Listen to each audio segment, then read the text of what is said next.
নমস্কার, আমি ডক্টর বৈশালী রয়। আজকের এই ভিডিওতে কাজু সম্পর্কে একটা ইম্পর্ট্যান্ট তথ্য দেব। কাজু খাওয়া ইন মডারেশন খারাপ নয়, ভালো।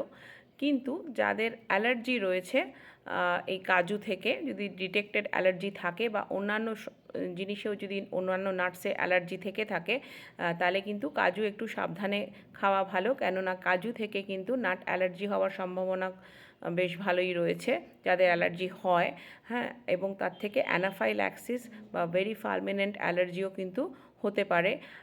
আর যাদের স্টোন রয়েছে, কিডনি স্টোন, তারা কিন্তু কাজু সাবধানে খাবেন। কেননা ক্যালসিয়াম অক্সালেট যে সমস্ত স্টোনসগুলো হয়, কাজুতে যেহেতু খুব হাই পরিমাণে ক্যালসিয়াম থাকে, হ্যাঁ, তারা কিন্তু একটু সাবধানে খাবেন। কেননা তার থেকে কিন্তু এই স্টোন ফর্মেশনের যে প্রবণতা, সেটা কিন্তু বাড়তে পারে। Thank you.